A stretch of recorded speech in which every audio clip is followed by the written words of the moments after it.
कि प्रशासन का हमारे ऊपर दबाव है कि देवेंद्र नाथ महतो का जितना जल्दी हो सके डिस्चार्ज कर दिया जाए, ताकि डिस्चार्ज करने के बाद वहीं पे हॉस्पिटल से प्रीमाइसेस से ही उनकी गिरफ्तारी हो जाए। ऐसे चापलूस लोग हैं, ऐसे महामूर्ख लोग हैं जो लोग अपने पार्टी के नेताओं के मुंह को अमृत साबित करते हैं। वो लोग क्या सवाल उठाएंगे कि भाई हमने सहायक पुलिसकर्मियों के ऊपर का समर्थन क्यों किया। पुलिसकर्मी थे, उनका सहयोग करने के लिए गए थे, समर्थन देने गए थे, लेकिन उसी बीच जो है लाठीचार्ज हो जाता है। और लाठीचार्ज होने के बाद जो है छात्र नेता देवेंद्र नाथ महतो और संतोष महतो जो है जेबीकेएस के मूल रूप से जो है वहाँ पे एक समर्थन देने के क्रम में जो है लाठीचार्ज हो जाता है और होने के बाद जो है रिम्स में एडमिट होते हैं। संतोष महतो का अभी सही सलामत दिख रहे हैं, लेकिन देवेंद्र नाथ महतो जो है दिल्ली चल गए हैं। दिल्ली इसलिए चले हैं क्योंकि वहाँ पे बेहतर इलाज को लेकर। संतोष दा, सबसे पहले जोहार। आपको भी जोहार, साथ ही साथ आपके चैनल के तमाम दर्शकों को जोहार, और जहाँ तक हमारा संदेश आपके चैनल के माध्यम से प्रसारित हो रहा है सभी लोगों को झारखंड। क्या कहिएगा, आप एक ही साथ दो आदमी आप प्रोविंस में एडमिट हुए थे, बहुत सारे लोग भी हुए थे, सहायक पुलिसकर्मी भी हुए थे, लेकिन मुख्य रूप से जो है देवेंद्र नाथ महतो के साथ साथ आप भी थे। लेकिन आप तो स्वस्थ दिख रहे हैं, लेकिन देवेंद्र नाथ महतो का स्थिति अभी कैसा है? दिल्ली चले। कल उनसे बात हुई टेलीफोन पे, उन्होंने बताया कि स्थिति में सुधार है। देखिए, लाठीचार्ज जब होता है ना तो वो आपके शरीर के किस अंग में लगने वाला है ये किसी को पता नहीं होता है। इतना भीड़ होता है, भगदड़ होता है, आपाधापी होता है। इसी क्रम में कुछ अंदरूनी जगहों पे उनको चोटें आई हैं, लेकिन कल बात हुई उनसे, उनके भाई उनके साथ में हैं और हमारे संगठन के कुछ लोग भी हैं दिल्ली में उनके साथ में, तो लगातार उनकी स्थिति में सुधार हो रहा है।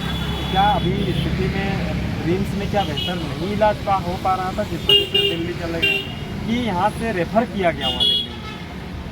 देखिए, आम लोगों के साथ रिम्स में परेशानी है, ये किसी से छुपा हुआ नहीं है, लेकिन जाने अनजाने तरीके से या किसी साजिश के तहत में स्थानीय जो बरियातू पुलिस के बरियातू थाना के थाना प्रभारी हैं उनका भी बहुत ज़्यादा दखल अंदाजी था। पुलिस के जवान वहाँ पे थे, खाने पीने की सामग्रियाँ भेजी जा रही थी, लोग उनसे मिलने आना जा रहे, बहुत तरीके की पाबंदियाँ वहाँ पे लगाई जा रही थी। ऐसा लग रहा था कि जो स्थानीय पुलिस प्रशासन है वो देवेंद्र नाथ महतो का इलाज ठीक ढंग से होने देना नहीं चाहता। वहाँ जो पुलिस प्रशासन तैनात थी, ये कहा जा रहा है कि उन लोग जो है उनको देख रेख करने के लिए नहीं थे, बल्कि जो असलियत यह था कि वो लोग जो रिम्स प्रबंधन है उसके ऊपर अननेसेसरी दबाव बना रहे थे कि देवेंद्र नाथ महतो जी को जिस भी कंडीशन में है उसी कंडीशन में उनको डिस्चार्ज कर दिया जाए, क्योंकि उनकी मंशा साफ थी कि जिस तरीके से ये आंदोलन को आवाज़ दिया गया जेबीकेएस के द्वारा, मेरे द्वारा, देवेंद्र नाथ महतो के द्वारा, इस आवाज़ को कैसे दबाया जाए। उनकी साजिश ये थी कि जल्दी से किसी भी हाल में, हमारी जो चीफ वार्डन है उनसे भी बात हुई, उन्होंने कहा कि प्रशासन का हमारे ऊपर दबाव है कि देवेंद्र नाथ महतो का जितना जल्दी हो सके डिस्चार्ज कर दिया जाए, ताकि डिस्चार्ज करने के बाद वहीं पे हॉस्पिटल से प्रीमाइसेस से ही उनकी गिरफ्तारी हो जाए। गिरफ्तारी होने के लिए वो लोग खड़े थे वहाँ पे। आपको, अरे भाई, आज तक पुलिस प्रशासन मरने के बाद लाश उठाने के लिए जाती नहीं है। आप रिम्स में कोई मामला हो जाए, पोस्टमार्टम का मामला हो जाए, दुर्घटना हो जाए, आप बरियातू थाना जाइए, उनको ऐसा लगता है जैसे रोज उनको मतलब उनकी आदत हो चुकी है मौतों को देखने का। फिर उनको अचानक क्या, मतलब देवेंद्र नाथ महतो उनके दामाद थे क्या उनके रिश्तेदार हैं कि वो अचानक से बरियातू थाना को? लोगों में ये सवाल खड़ा हो रहा था कि उनको देख रेख करने के लिए, क्योंकि बैठे थे आप लोग दोनों जो है उस क्रम में जो है लाठीचार्ज में आता है, तो इसका एक जो है स्वास्थ्य में सुधार हो और इसका सही जगह पे जो है सही स्थिति में जो है उसका ट्रीटमेंट हो, इस वजह से पुलिस प्रशासन का तैनाती किया जाता है। लोगों में यह पलटू जी, सहायक पुलिसकर्मियों का यह जो आंदोलन है, इस आंदोलन को शुरुआत से ही झारखंड सरकार दबाने में लगी हुई है। एक तरफ आप बताइए कि एक शांतिपूर्ण मार्च था, आप भी उस दिन थे वहाँ पे मौजूद, हमने कहीं कोई विरोध में नारा लगाया क्या या किसी तरीके का कोई हिंसा किया क्या? नहीं, लेकिन झारखंड सरकार और रांची पुलिस प्रशासन की मंशा थी कि दमनात्मक कार्रवाई करते हुए इस आंदोलन को कुचल दिया जाए। लेकिन हमने अपने संयम का परिचय दिया, हमने अहिंसा का रास्ता को अपनाया और शांतिपूर्वक तरीके से हमने इस आंदोलन को सफल किया। अब रही बात आ जाती है कि वहाँ पे देवेंद्र नाथ महतो जी का हालत देखने के लिए कि वो उनकी देखभाल, अरे भाई, जब रिम्स इतना बड़ा अस्पताल है फिर क्या जरूरत पड़ा है कि बरियातू थाना के लोग वहाँ 24 घंटा पहरेदारी? दादा एक सवाल, जिस तरह से आपने आंदोलन किया, आंदोलन के नतीजा ज़्यादा कुछ निकला नहीं, लोग अभी भी बैठे हैं धरने पर, क्या लगता है कि आप लोगों पे नॉन अवेलेबल धाराएं लगाई गई हैं, ये कितना सत्यता है? ये जो केस किया गया है ये पूरी तरीके से फर्जी केस किया गया है। जहाँ से हमारा आंदोलन शुरू हुआ, लोग बता रहे हैं कि नहीं, वो लोग बातचीत में मान चुके थे। प्रशासन का बयान है, FIR में भी दर्ज है कि नहीं, रांची जिले के SP आए थे, उनसे वार्ता हुई थी और वार्ता सफल हो गई थी। अरे भाई, जब वार्ता सफल हो गई थी तो अभी तक धरना क्यों चल रहा है? शुरुआत से पूरा यह जो आंदोलन है उसका लाइव चला है फेसबुक में, तमाम मीडिया कर्मी थे। आप बताइए, ना तो मैंने ना देवेंद्र भाई ने किसी तरीके का कोई संबोधन पुलिसकर्मियों को किया है, और वहाँ से उनके रजामंदी के बाद अगुवाई सहायक पुलिसकर्मी कर रहे थे, हम उनकी समर्थन में थे। अगुवाई करते हुए पुलिसकर्मी आगे बढ़ रहे थे, हम लोग उनके साथ में, चूँकि हम लोग, हमारे पार्टी के अध्यक्ष ने घोषणा किया हुआ था कि तमाम संगठन के लोग जो है इनके साथ नैतिक समर्थन के रूप में उतरे हैं, तो हम बस उनके साथ चल रहे थे। ये पूरा आंदोलन का मांग जो है वो बिल्कुल जायज़ है। अच्छा, एक बड़ी सवाल रही है, आप JD से जुड़े हुए हैं, कुछ दिन पहले से ही जुड़े हैं, लेकिन समर्थन जो है अभी रिसेंटली जो आपने लिया है।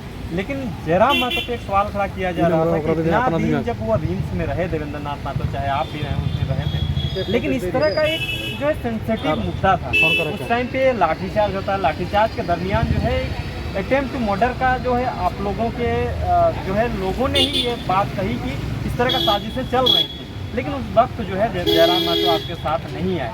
उसके बाद देवेंद्र नाथ महतो जब दिल्ली चले गए तो दिल्ली चले जाते हैं, लेकिन कितना सत्यता है, देवेंद्र नाथ महतो को देखने ही जयराम महतो गए थे। ये भी कहा जा रहा है कि जिस दिन जयराम महतो दिल्ली गए थे उसी दिन जो है देवेंद्र भाई से मुलाकात करने वो गए थे, जैसा उन्होंने प्रेस कॉन्फ्रेंस में भी बताया, लेकिन किसी कारणवश उनकी मुलाकात उनसे नहीं हो पाई। यह जो आरोप प्रत्यारोप का दौर है, या जो मीन्स कुछ नहीं है उसमें से खोद के कुछ निकालने का, यानी बाल का खाल करने का जो कोशिश किया जा रहा है, ये मीडिया के कुछ लोग हैं, कुछ विपक्षियों की साजिश है।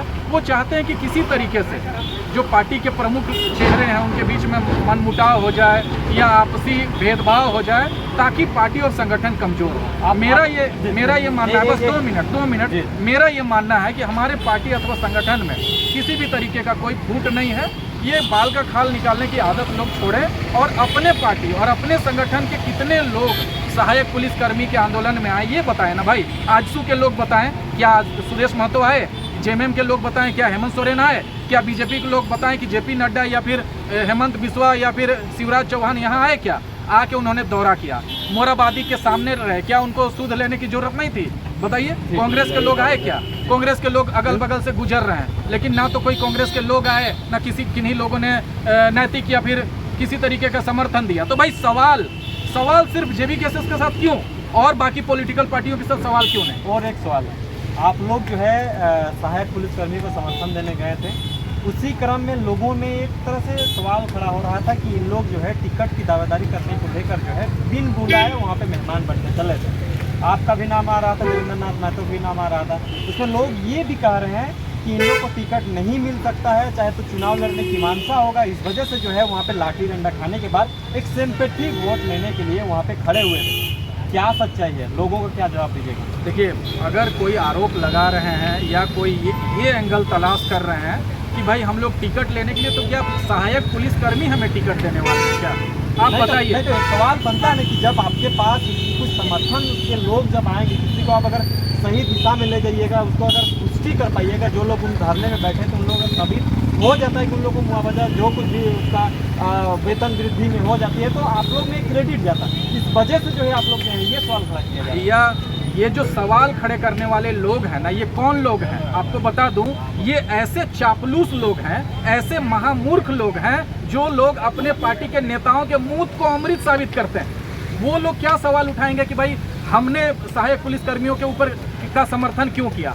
आप अगर सहायक पुलिसकर्मियों की मांग अगर सोचेंगे तो कुंदन पाहन जैसे कुख्यात अपराधी को 40 लाख 50 लाख रुपए सरकार इनाम देती है। उनके परिवार के लोगों को पढ़ने लिखने के लिए लाखों रुपए का पैकेज दे रही है। मातृत्व अवकाश है, पितृत्व अवकाश सरकार लागू कर रही है। मनरेगा के मजदूरों को न्यूनतम जो मजदूरी है उसको देने का कानूनी कार्रवाई करवाती है एक तरफ, और दूसरे तरफ मतलब एक आंख में काजल एक आंख में सुरमा वाला है कि भाई जो वर्दी पहने हुए पुलिसकर्मी लोग हैं, जो सहायक पुलिसकर्मी लोग हैं, वहाँ पे जो प्रेग्नेंट पुलिसकर्मी हैं उनको कोई मातृत्व अवकाश नहीं मिल रहा है।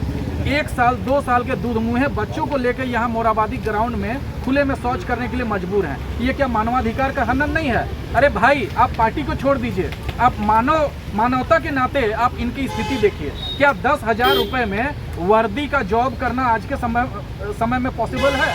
10,000 रुपये में वर्दी खरीद रहे हैं, परिवार का पालन पोषण कर रहे हैं, यात्रा कर रहे हैं, ऑटो का किराया दे रहे हैं, बूट खरीदने का किराया दे रहे हैं, टोपी खरीदने का ये पैसा दे रहे हैं। बताइए 10,000 रुपये में क्या ये संभव है?